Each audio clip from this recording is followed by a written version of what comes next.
Eu sou o Douglas Heraldo do blog Listas Literárias e essa é a lista com as 4 leituras de fevereiro de 2025.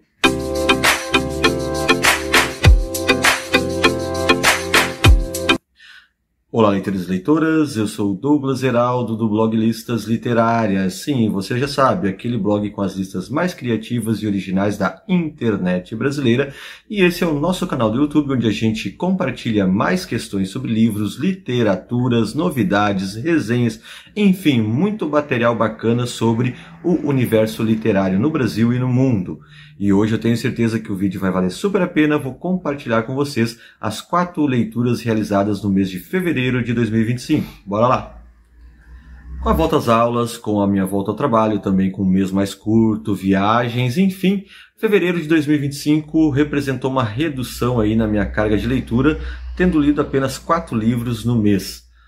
Livros todos eles da literatura brasileira, 3 deles literatura brasileira contemporânea, um deles mais antiguinho, que eu estou falando de Terra Caída, do José Potiguara, né? Uma obra que já eu falo um pouco mais dela, é importante você saber que essa obra eu comprei inclusive dentro daqueles balaios de feira, na Feira do Livro de Porto Alegre. Tem um vídeo aqui no canal falando sobre isso e sobre essa experiência, e reforçando essa tarefa do leitor, que é sempre bom, a gente sempre consegue encontrar ótimas leituras e ótimas ofertas, ótimas oportunidades em eventos e feiras literárias, especialmente como na Feira do Livro de Porto Alegre, que a gente encontra bastante material muito bom, assim, por uma oferta muito boa. Esse livro saiu na base de R$10, porque eu comprei num pacotezinho, gastei só R$50 na Feira do Livro de Porto Alegre. De lá saí com 5 livros, entre eles o Terra Caída, que é um romance ali dos anos 60, mas um romance que acaba evocando bastante aquele ambiente, aquela ideia da literatura de 30, da literatura regionalista de 30, de certo modo, né? Aqui ainda temos um modernismo tardio, pensando nessa lógica do romance de 30, porque é um romance que vai tratar do ciclo da borracha em rincões, grotões perdidos no Acre, né? E com esse ciclo da borracha e o coronelismo também com alguma queda, de certo sentido, porque a obra vai trazer aqui uma fazenda do ciclo da borracha que já está entrando em decadência, tem o problema do preço, inclusive isso aqui serviu para aquela série da Rede Globo, né, uma das inspirações para ela, mas o livro vai trazer personagens bastante fascinantes, e além disso também o ambiente bastante inóspito, e muito com essa marca aí da literatura regionalista de 30, porque a gente vai ter essa questão da terra, a gente vai ter personagens relacionados à terra, a disputa da terra, a busca pela construção de um sonho, de uma nova oportunidade. A gente vai ter aqui o processo das migrações do Ceará para o Acre, nessa esperança da borracha, uma espécie de novo ouro na economia brasileira, que aqui já está findando. A gente vai encontrar personagens bastante marcantes, como o caso do Chico Bento, né? O Chico Bento original aqui neste romance, que é um seringueiro que depois vai lidar com a agricultura, de postura muito firme, de postura muito forte e embrutecida. Aliás, a natureza bruta do cenário e das personagens também vai ter um pouco disso, né? Dessa sensação primeva aí dos anos 30, dos anos 20, de experimentações de ambiente, de explorações, enfim. Lembra muito mesmo a literatura de 30, lembra um pouco de um Jorge Amado, mas com a característica e com a ambientação aqui de todo o ciclo da borracha no Acre, que vale bastante a pena. Lembrando que a resenha completa você vai encontrar lá no blog listasliterárias.com, mas é um excelente romance, sim, inclusive para a gente pensar essa prática arraigada e antiga no Brasil, que é o coronelismo, né? Aqui a gente vai ter um pouco dessa raiz, dessa matriz, infelizmente, histórica da nossa sociedade brasileira. Vai ter a questão também da discussão da exploração do trabalho, da exploração do homem pelo homem. Várias questões muito interessantes para serem discutidas aqui em Terra Caída, que eu tenho certeza que se você ler, vai gostar bastante. E outro livro brasileiro que lemos aí em fevereiro de 2025 foi este Quando Chega a Nossa Vez Acaba, do Rafael Simeão, né, que é um livro de contos publicado aí pela editora Alfaguara. E é uma obra bastante interessante. Eu adoro o azul dessa capa, que esse azul é uma das cores prediletas minhas. Embora, a despeito que no futebol eu seja colorado, esse azul eu acho muito bonito. Essa capa de verdade aqui ficou bem legal, bem bacana. Mas, enfim, fiz esse pequeno interlúdio aqui sobre a capa porque ela me chamou sempre a atenção desde que eu recebi o livro. Mas quando chega a nossa vez, acaba, é um livro de contos marcado especialmente por contos do cotidiano, quase crônicas diárias aí à margem da sociedade, porque são personagens do povo mesmo, são personagens populares que vivenciam a luta do dia a dia, como o conto que dá inclusive título ao livro, que é uma família que conseguiu guardar uma graninha ali e vai passar um feriado na praia, na verdade numa ilha, e aí acontece um monte de desencontro, um monte de problema, a própria questão da ambientação ali da obra, do esforço feito para passar aquele final de semana na praia, os desencontros da família, o próprio conto ele já vai trazer uma marca dos outros contos aqui também da publicação, que traz jovens dentro de uma nova perspectiva, de uma pequena esperança de ascensão social no Brasil, especialmente jovens que estão adentrando as universidades, mas que quando chega a vez deles de terem o seu certificado, de terem o seu diploma, né, o mundo se retrai, ou o Brasil, nesse caso, se retrai, e eles acabam não encontrando oportunidades. E isso tem muito a ver com o próprio título do conto aqui que dá nome, mas os outros contos também trazem um pouco desta realidade de uma vida mais suburbana, mais popular, que luta para sobreviver com tudo na ponta do lápis, calculado de enormes desafios, e com essa sensação de que não pode usufruir da sociedade a qual pertence. Então esse é um detalhe muito interessante dos contos.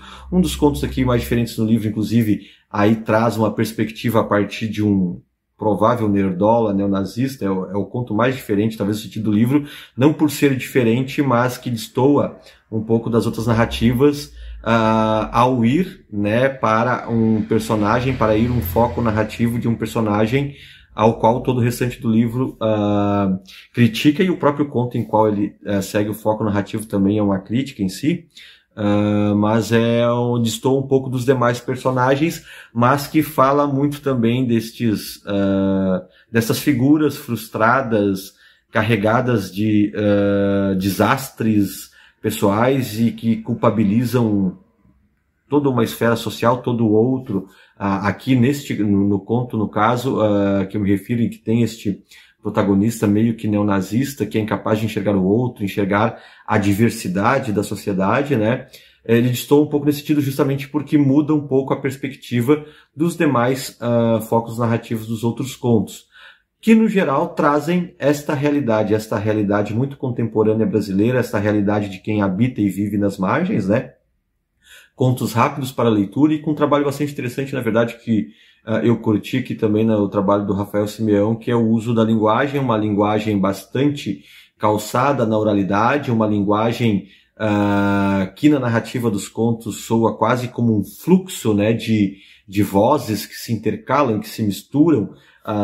Eu falo lá na resenha no listasliterárias.com em cacofonia, né, mas uma cacofonia que faz sentido porque são vozes que querem ser ouvidas, vozes que tentam chegar ao púlpito da história e apresentar a sua visão, apresentar aí a sua perspectiva da história também. Então uma ótima pedida aí para quem se interessa por contos, para quem se interessa pela contemporaneidade, para quem gosta dessa literatura que vai partir para o olhar mais periférico, com personagens mais periféricos e mais à margem. Vale bastante a pena aí, quando chega a nossa vez acaba, do Rafael Simeão. Sem dúvida, a leitura mais divertida ao longo do mês aqui no listasliterárias.com, e a leitura também que foi a mais voraz de todas, que somando tudo levou praticamente menos que um dia, e aí eu estou falando de A Cabeça do Santo, da Socorro Racioli, né? Um livro bastante marcado por a brasilidade, e essa brasilidade nordestina, inclusive.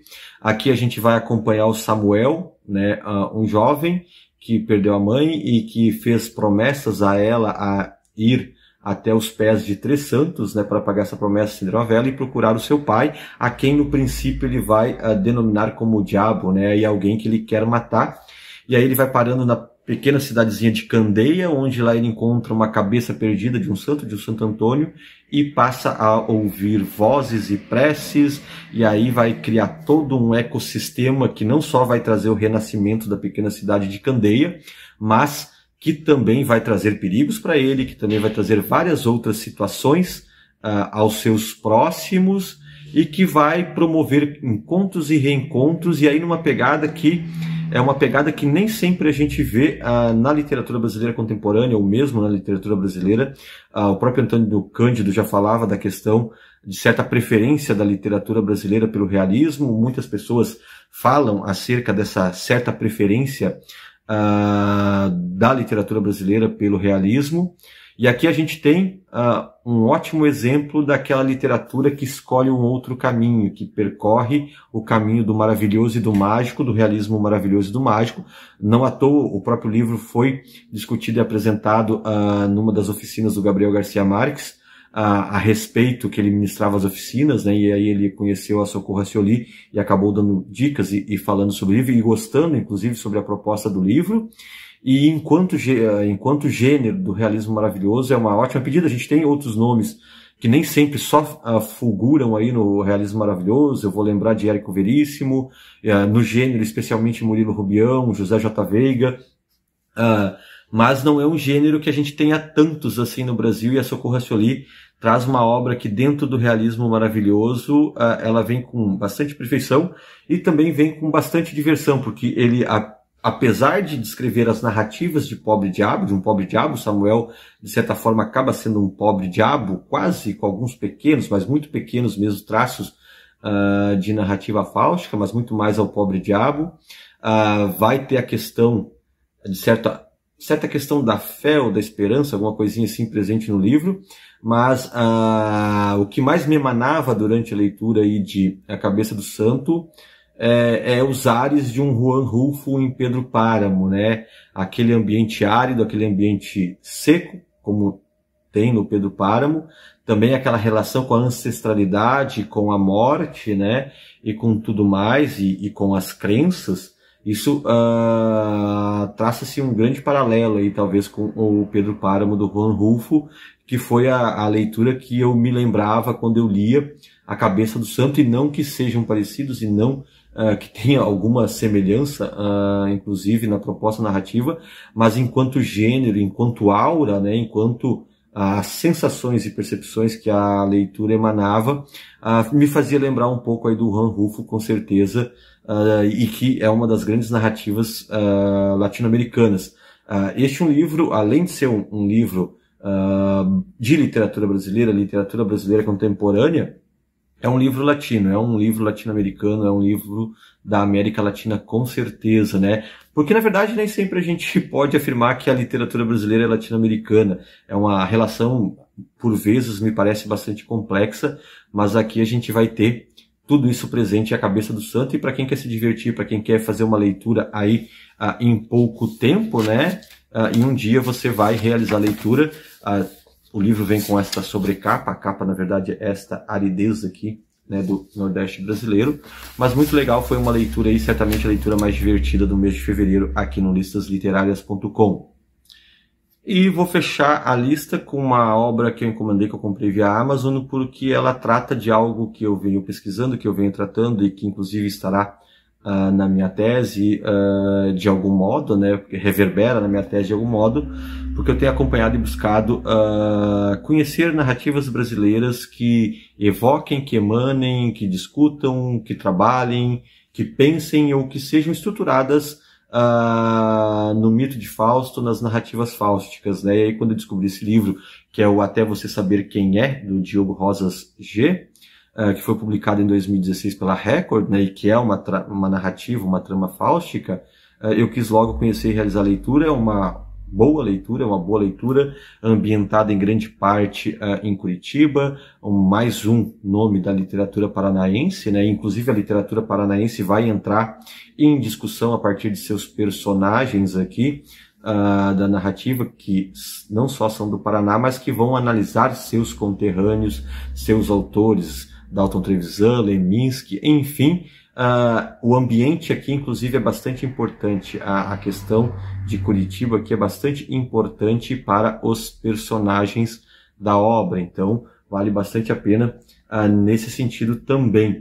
E aqui a gente vai ter um escritor, né? A gente vai ter um autor que julga não ter uma obra digna no Brasil que trate do tema do diabo e do demônio. E alguma coisa que me chama a atenção na minha tese e que eu parto também um pouco desse princípio, geralmente quando a gente fala em literatura sobre o demônio, sobre o diabo no Brasil, a lembrança talvez imediata das pessoas, a primeira lembrança, o primeiro nome que vem à cabeça seja o de João Guimarães Rosa, com Grande Sertão Veredas, que pelo menos ali vem se inserindo aí como o grande drama fáustico da nossa literatura. E aqui a gente vai ter a discussão a respeito disso, né? Partindo desta desconfiança deste nome do João Guimarães Rosa, a gente vai começar a ter a própria narrativa fáustica em até você saber quem é. Enfim, tiveram alguns problemas técnicos, falava aqui a questão do Thomas Mann, como influência e referência aqui na narrativa, e é bastante forte o fato do Roberto ser bastante condescendente enquanto narrador, enquanto ele se propor fazer uma narrativa do seu amigo, tal como um Serenos faz de Adrian Leverkuhn lá em Dr. Fausto, e evoca um pouco isso, sabe, as relações, o estranhamento do Daniel, o distanciamento, a sua própria solidão. Aqui muito mais solidão, inclusive o Roberto vai ter muito menos acesso ao Daniel do que os Serenos tinha aí ao Adrian Leverkuhn. Mas a centralidade da questão fáustica, sem dúvida alguma, que vai surgir a partir de Grande Sertão Veredas, vai surgir a partir de Guimarães Rosa, vai ter essa provocação a partir do Guimarães Rosa.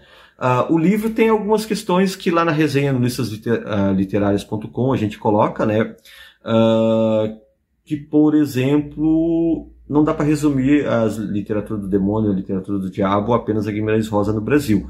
A gente tem vários outros exemplos, a começar pelo Machado de Assis, que inclusive era leitor de Fausto, mas também o próprio Álvares de Azevedo, que tem duas obras muito densas e que inegavelmente tratam da questão do diabo e do demônio.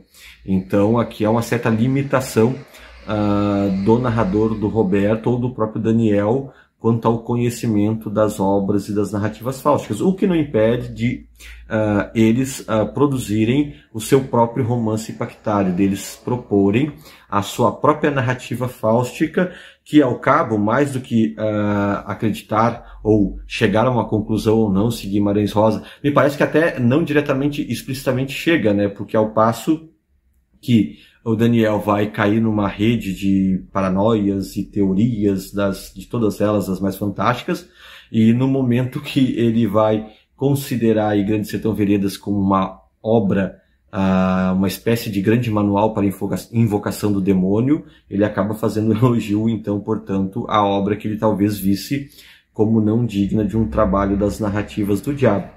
Mas é uma obra interessante, também é uma leitura rápida, é uma leitura que tem as suas camadas.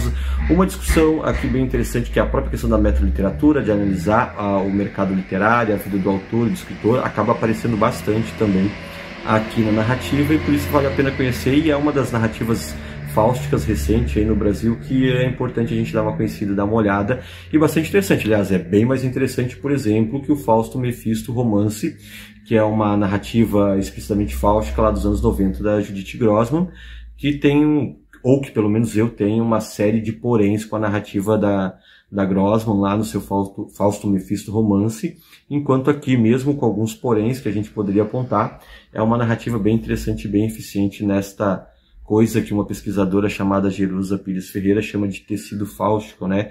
Com tantas narrativas que são bastante populares entre nós aí, de narrativas aí focadas ou com temáticas ou que envolvem o diabo e o demônio. Então, espero que vocês tenham gostado aí das 4 leituras do mês. Digam aí nos comentários se vocês já leram algumas delas, se têm interesse em conhecer, se pretendem também ler algumas dessas narrativas. Comente aí, deixe o seu comentário, deixe o seu like, o seu joinha. Com certeza vai estimular e continuar colaborando para a gente estar produzindo conteúdo aqui, além do listasliterárias.com, também aqui no nosso canal do YouTube. Até a próxima, um grande abraço!